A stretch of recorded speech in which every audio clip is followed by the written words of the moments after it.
দেখো স্টুডেন্ট, আজকের ক্লাস হচ্ছে সিম্পল ফিউচার। আমরা প্রেজেন্টের সবগুলো কমপ্লিট করে দিয়েছি, পাস্টেরও সব কমপ্লিট করে দিয়েছি। এবার আজকে আমরা ফিউচার ধরবো।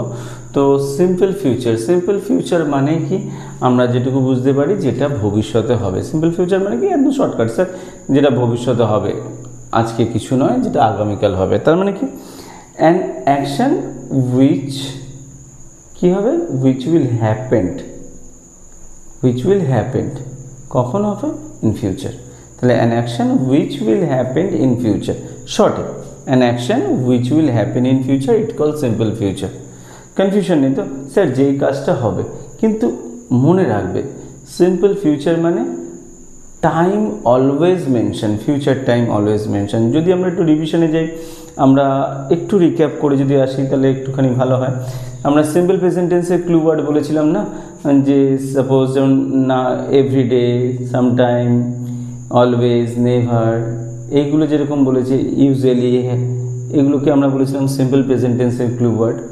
কন্টিনিউয়াসে যেমন নাও, পারফেক্টে যেমন ইয়েট বলেছিলাম, জাস্ট নাও বলেছিলাম, পারফেক্ট কন্টিনিউয়াসে সিন্স বা ফর বলেছিলাম, সিম্পল পাস্টে পাস্ট টাইম লাইক যেরকম yesterday, last night, last Monday, last Sunday, last year. Past কন্টিনিউয়াসে বলেছিলাম হোয়াইল, অ্যাজ। পাস্ট পারফেক্টে বলেছিলাম ফর থাকবে, পাস্ট পারফেক্ট কন্টিনিউয়াসেও ফর থাকবে। সেরকম সিম্পল ফিউচারে সবসময় future time always mention in this tense, otherwise we could not understand what it is.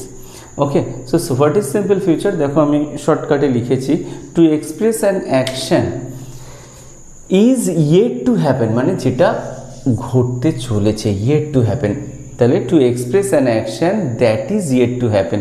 অনেকের মনে হতে পারে স্যার কেন ইংলিশে লিখলে? বিশ্বাস করো, ইংলিশেই সব থেকে ভালো, তাড়াতাড়ি বুঝবে বাংলার থেকে। একটুখানি ভেবে দেখো, পড়ে দেখো, এটাই সবথেকে সহজ। Two express an action that is yet to happen, মানে যেটা ঘটবে, কিছুদিনের মধ্যেই ঘটবে।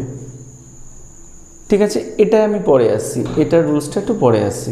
এর ভার্ব স্ট্রাকচার কি, subject plus shall will plus V1 plus object. দেখো V1 প্লাস অবজেক্ট, তাহলে subject plus shall will, V1 plus object. তো অনেকের মনে হতে পারে স্যার কোথায় শ্যাল হবে, কোথায় উইল হবে, একটু বলে দিন। সোজা, I shall, we will, you will, you তুমি, আর একটা ইউ মানে তোমরা, সেম উইল। এইবার হি হতে পারে, শি হতে পারে, ইট হতে পারে, এটা কি হয়, উইল হয়। আর দে উইল, তাহলে আয়ের ক্ষেত্রে শুধু শ্যাল হয়। ঠিক আছে, তাহলে subject plus shall will plus V1 plus object. আমি দেখো একটা সেন্টেন্স লিখেছি, my friend will call me tomorrow, আমার বন্ধু আমাকে আগামীকাল কল করবে। এই দেখো, tomorrow is a clue word. তাহলে এর পোস্টমর্টম করলে কি হবে, মাই ফ্রেন্ড সাবজেক্ট, মাই ফ্রেন্ডের পরে উইল হবে। দেখো কল V1 ফর্ম, ভার্বের ফার্স্ট ফর্ম। অনেকের যদি মনে হতে পারে স্যার আপনি V1, V2, V3 লেখান, এটা তো মানে বুঝি না। V1 মানে ভার্বের প্রেজেন্ট ফর্ম, V2 মানে ভার্বের পাস্ট ফর্ম, আর V3 মানে ভার্বের পাস্ট পার্টিসিপেল ফর্ম। মি হচ্ছে অবজেক্ট। এবার যেটা সব থেকে বেশি গুরুত্বপূর্ণ, দেখো আমি টুমোরোটাকে একটু সার্কেল করে দিই, ফিউচার টাইম ইন্ডিকেশন করছে এটা, তার মানে এটা সিম্পল ফিউচার। পরীক্ষায় দিয়ে দেবে, তাহলে এটা দেখে আমরা বুঝতে পারবো এটা সিম্পল ফিউচার হয়ে যাবে। পরীক্ষায় এটা হয়তো দেবে না। তাহলে my friend dash me tomorrow, ব্যাকেটে কল দেওয়া থাকবে, তার my friend will call me tomorrow. কী করে বুঝবো? স্যার উইল আছে, এই টুমোরো আছে। এবার যে টুমোরো আছে, তো জাস্ট আমাদের মনের এই কোণার টুক করে কী হবে, সেই ফর্মুলা ভেসে উঠবে, subject plus shall will, V1 plus object. Good, তাহলে my friend will call me tomorrow. এর নেগেটিভ কী হবে? এর নেগেটিভ হয়ে যাবে তাহলে my friend will not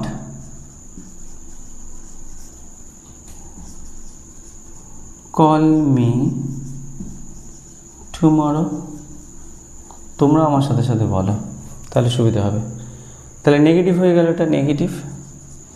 interrogative তাহলে কী হবে, উইলটা আগে চলে আসবে, আমরা শিখিয়েছি এটা। তাহলে উইল মাই ফ্রেন্ড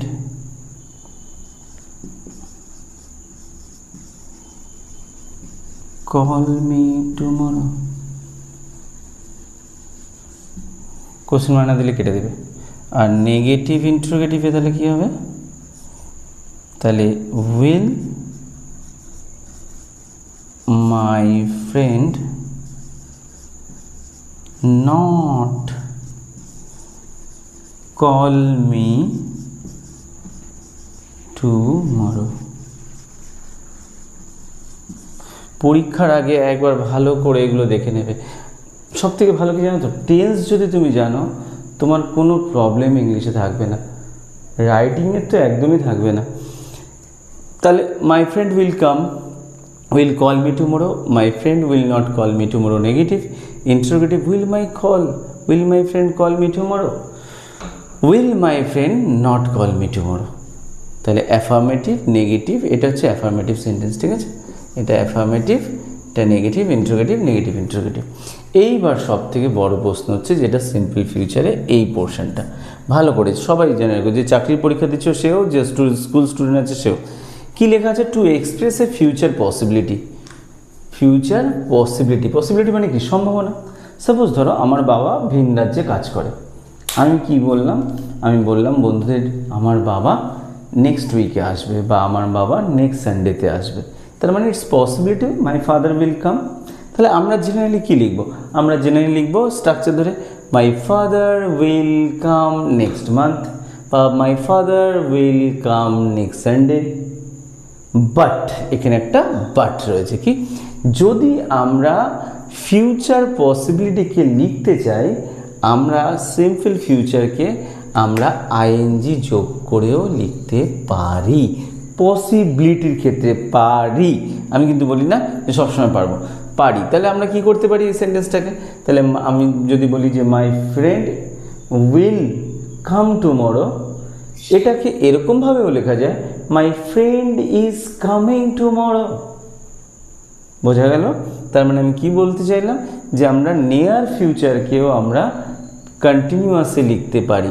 ভালো করে মনে রাখবে, এটা পরীক্ষায় প্রচুর প্রচুর প্রচুর পড়ে, ঠিক আছে। To express A future possibility, যেটা আমরা আইএনজি যোগ করে লিখতে পারি। চলো একবার যা পড়েছি রিক্যাপ করে ফেলি। কি রিক্যাপ হবে, সিম্পল ফিউচার কি না, to express an action yet to happen, বা আমি যেটা শর্টে বললাম সেটাও করতে পারো, an action which will happen in the future. Okay, verb structure কি, subject shall will V1 plus object, একটা সেন্টেন্স বলে ফেলেছি, তুমি এটা মন থেকে একটা সেন্টেন্স বানাও। সাপোজ ধরো ওই যে আমি সবসময় বলি সেন্টেন্স সবসময় না সোজা ভাববে, কীরকম, সাপোজ ধরো আমি বললাম ডু, তাহলে I will do my homework tomorrow বা I will do my project tomorrow. তাহলে এটাকে নেগেটিভ করো, I will not do my project tomorrow, will I do my project tomorrow, will I not do my project tomorrow, now definitely করবো। তো ঠিক আছে, এটা হয়ে গেল আমার হচ্ছে শর্ট ফর্মুলা। এইবার যেটা হচ্ছে আমাকে জানতে হবে একটু অ্যাডভান্সের জন্য, কোনটা, to express A further possibility, future possibility. Future possibility মানে ভবিষ্যতে হতে পারে, সম্ভাবনা আছে। আমি বললাম যে নেক্সট মান্থে আমরা হয়তো কোথায় যাব, মেদিনীপুর যাব। স্বাভাবিক, মেদিনীপুর আমাকে খুব টানে, জানিস তো।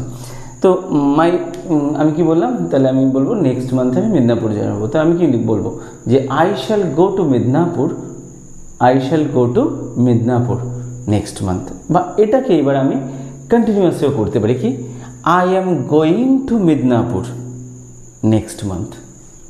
তাহলে বোঝা গেল, হ্যাঁ বুঝে গেছি, না বুঝে তো চান্স নেই, কোথাও তো ফাঁকা রাখিনি। ওকে, টাটা, সিম্পল ফিউচারও টাটা।